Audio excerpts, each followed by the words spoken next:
बात गंभीर है फिर भी बड़ी सरल है। आज हम बात करेंगे इनफर्टिलिटी के एक ऐसे ट्रीटमेंट के बारे में जिसका नाम आम जनता IUI इंट्रायूट्राइन इंसेमिनेशन के नाम से जानती है।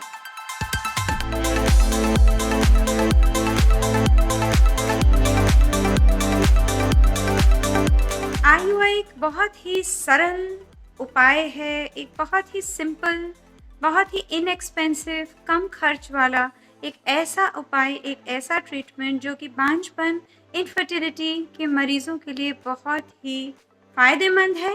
फटाफट होने वाला, सरल, सिंपल, इनएक्सपेंसिव, अफोर्डेबल ट्रीटमेंट। कैसे पता चलेगा कि आप इनफर्टिलिटी बांझपन के मरीज हैं?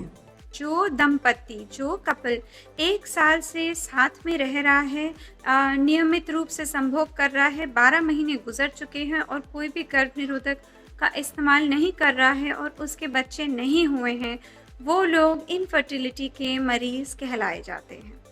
80% जो दंपति होते हैं वो पहले साल में ही जो महिला है वो गर्भ धारण कर लेती है, और अगर 2 साल होते हैं तो 93 यानी 53% और 3 साल में 97 यानी 97% महिलाएं गर्भवती हो जाती हैं। 1 वर्ष के पूर्ण होते ही यदि आपकी महिला के तौर पर उम्र 35 साल से नीचे है, आपके महीने लगातार आ रहे थे, आपको कोई पीरियड प्रॉब्लम नहीं है, तो आप इस कैटेगरी में पड़ती हैं।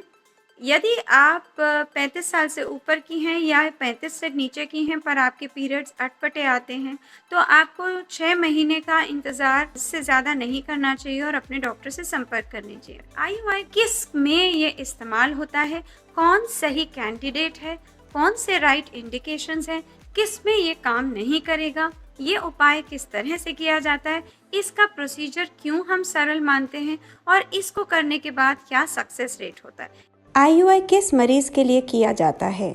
तो महिलाएं जिनकी नल खुली है, कम से कम एक नल खुली है, जिसकी उम्र 35 साल से नीचे की है खासकर, और जिसके महीने नियमित रूप से आते हैं, और यदि नहीं भी नियमित रूप से आते हैं उनमें की जाती है। सबसे इम्पॉर्टेंट ये है कि उस महिला की कम से कम एक नल खुली होनी चाहिए।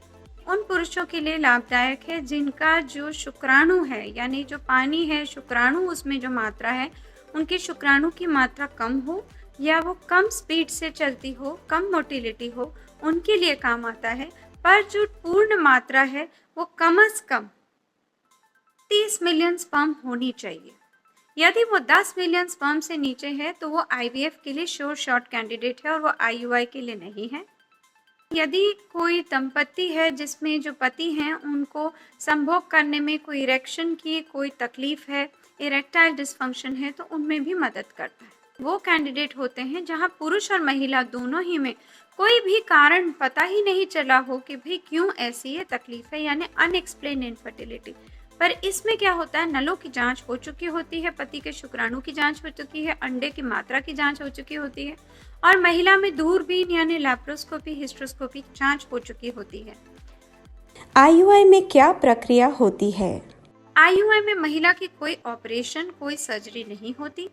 महिला उसको या तो दवाइयाँ दी जाती हैं अंडे बनाने के लिए, या अंडे और उचित तरीके से बनाने के लिए दवाइयाँ दी जाती हैं, जिसे कि ओव्यूलेशन या ओव्यूलेशन इंडक्शन या सुपर ओव्यूलेशन कहते हैं। कई बार महिला को गोली के साथ इंजेक्शन भी दिए जाते हैं। पर महिला जो है अंडा बनाती है और अंडा फूटने के लिए उसको इंजेक्शन दिया जाता है। अंडा बन रहा है या नहीं बन रहा है उसके लिए नियमित रूप से सोनोग्राफी यानी अल्ट्रासाउंड किया जाता है। तो जब उस महिला का अंडा बनता है तब उसका अंडा फूटने के लिए दवाई दी जाती है। आमतौर पे ये दवाई दी जाती है, कई महिलाओं को बिना दवाई दिए भी IUI किया जाता है। और उस समय जो पुरुष होते हैं जिनके शुक्राणु सही है मात्रा में पर कोई और तकलीफ है, या शुक्राणु मात्रा में उतने उचित नहीं है, दोनों ही परिस्थितियों में उनका पानी लिया जाता है। हम पुरुष को बुलाते हैं स्पेशल कमरे में, जिसको कि इंसेमिनेशन रूम के साथ में सीमेन कलेक्शन रूम होता है, उसमें वो पानी देते हैं। पानी को मशीन के अंदर घुमाया जाता है, अच्छे तंदुरुस्त शुक्राणुओं को इकट्ठा किया जाता है। जिनकी मोटिलिटी स्पीड चलने की कम होती है उनको भी इजाफा दिया जाता है।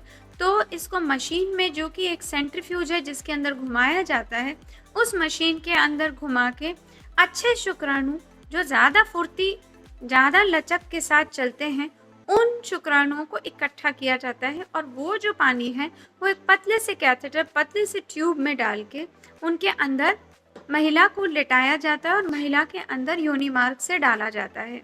को महिला के योनि मार्ग से होते हुए बच्चेदानी के अंदर लेकर जाते हैं और सही जगह पर, सही समय पर, सही मात्रा शुक्राणुओं की हम उसमें डालते हैं। ना के बराबर दर्द के किया जाता है। इसको डालने के बाद महिला 5 मिनट में ही उठ खड़ी हो सकती है, अपने कार्य, अपनी दिनचर्या कर सकती है, अपने ऑफिस जा सकती है। और 14 दिन के बाद महिला को प्रेगनेंसी टेस्ट किया जाता है, यानी कि गर्भ धारण किया है कि नहीं, उसका प्रेगनेंसी टेस्ट किया जाता है देखने के लिए कि महिला गर्भवती हुई कि नहीं। तो इसके लिए न तो महिला का ऑपरेशन होता है, ना महिला को बेहोश करते हैं, ना महिला को अस्पताल में भर्ती करते हैं। ये एक ओपीडी यानी कि आउट पेशेंट प्रोसीजर है। आईयूआई में कितना खर्च होता है? इसमें जो पानी को घुमाने और जो मुर्श के पानी को इजाफा देने के लिए तकनीक है, उसका खर्चा 1500 से 3000 होता है। बहुत अच्छी टेक्निक इस्तेमाल कर लें तो 5000 होता है। जो दवाइयाँ हैं वो 300-400 रुपये से लेके अगर इंजेक्शन हम डालें तो 5000, 10,000 तक की भी हो सकती हैं। और इसको करने का जो प्रोसीजर, डॉक्टर की फीस और जो कंज्यूमेबल्स होते हैं, ये सब मिला के आम तौर पे 5,000 से 15-20 हज़ार तक की इसकी कॉस्ट पड़ती है। आईयूआई का सक्सेस रेट क्या है? आपको ये शायद पता होगा कि अगर एक माह में एक ही अंडा बनता है तो एक अंडा 12 से 24 घंटे जिंदा रहता है और वही उसका सबसे ज़्यादा योग्य समय होता है कि जब हम संभोग करें तो उस योग्य समय में महिला गर्भवती हो सके। तो ये आपको जब जानकारी रहेगी तो आपको ये भी समझ में आएगा कि जब हम दवाइयाँ देते हैं तो हमारी कोशिश होती है कि यकीनन उस माह ये अंडा बने और ये अच्छा तंदुरुस्त अंडा बने। और कोशिश ये भी होती है कि एक से ज़्यादा अगर अंडा बने, हम 3 से ज़्यादा अंडे नहीं बनाना चाहते, एक से ज़्यादा अगर अंडा बने, वो अंडे हमें ज़्यादा चांस, ज़्यादा प्रोबेबिलिटी देते हैं बच्चा होने की। तो हम एक अंडे पर रिलाई करते हैं, हम कोशिश करते हैं कि एक से ज़्यादा हो। अगर 3 से ज़्यादा अंडे बनते हैं तो हम एडवाइस नहीं करते कि ये आईयूआई का प्रोसीजर हो।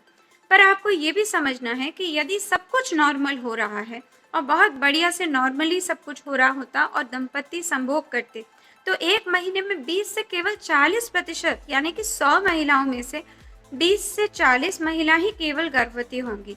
यही सिलसिला जब माह दर माह यानी महीने 12 मंथ्स लगातार चलता रहता है तो एक साल के अंत में आपकी प्रोबेबिलिटी, आपकी चांस केवल 80% ही बनती है, 100% नहीं। जैसे कि मैंने कहा कि 2 साल के अंत में भी 93% और 3 साल के अंत में 97%।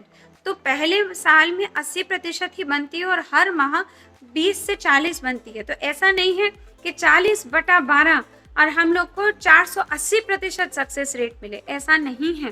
तो आईयूआई क्यों किया जाता है? आईयूआई उसी में किया जाएगा ना जिसको तकलीफ है, तो ऑब्वियसली उसकी 20 से 40% सक्सेस रेट नहीं होगी। जो सक्सेस रेट मिलती है वो आम तौर पे 11 से 17% के बीच में वेरी करती है और 13 से 14-15% ही सक्सेस रेट रहता है। तो हर महीने जो आप ट्राई करते हैं, तो अगर 100 लोगों को हम ट्राई करवाते हैं, उसमें से 13 से 15 ऐसे दंपति होते हैं जहां महिलाएं गर्भवती होती हैं। यदि कोई इंस्टीट्यूशन आपको बोले कि आईयूआई करा लीजिए और बिल्कुल गारंटी और श्योरिटी से 70-80% आपका चांस है कि आप प्रेग्नेंट होंगे, तो बिल्कुल गलत बात है। आईयूआई के इलाज में कितनी बार साइकिल्स करवाएं? कि अगर मैं आईयूआई करा रही हूँ और डॉक्टर आप कह रहे हैं कि 12% से 15% ही सक्सेस रेट है, तो मुझे कितनी बार कराना चाहिए? 1 बार, 2 बार, 6 बार, 12 बार, यानी कि 6 महीने के 12 महीने के 4 महीने से ज़्यादा आईयूआई ट्राई करना उचित नहीं माना जाता, क्योंकि जो सक्सेस रेट आना होता है वो पहले 4 महीने में ही अमूमन आ जाता है। यदि आप ट्राई करते रहें एक्स्ट्रा तो आपका जो मैक्सिमम सक्सेस रेट 17% का आया है, आप उसको डबल ट्रिपल नहीं कर लेंगी। पहला, दूसरा, तीसरा, चौथा जो चांस है उसमें मैं आपको बता दूं कि दूसरे महीने के चांस में ज़्यादा सक्सेस होता है, तीसरे में उससे कम होता है, पहले में उससे भी कम होता है और चौथे में उससे भी कम होता है। इसके बाद IUI ट्राई करना एडवाइजेबल नहीं है। मेरी राय और सारी साइंस की राय ये है कि अगर आपने 4 महीने ट्राई कर लिया है और आपको सक्सेस नहीं मिला है, यानी कि दंपति में गर्भवती नहीं हुई वो महिला, तो कृपया आप अगले पड़ाव, अगले फेज, अगले एडवांस प्रोसीजर की तरफ रुख करें, जो कि है टेस्ट ट्यूब बेबी यानी कि IVF। आज का टॉपिक था IUI। आशा करती हूँ कि आपको पसंद आया होगा। मेरा गायनी का चैनल है डॉक्टर पूजा दीवान गायनी चैट, कृपया उस पर आप सब्सक्राइब करें। खुश रहें, सलामत रहें, यही दुआ है। बहुत बहुत नमस्कार। मैं डॉक्टर पूजा दीवान, गृहलक्ष्मी के मंच से। धन्यवाद।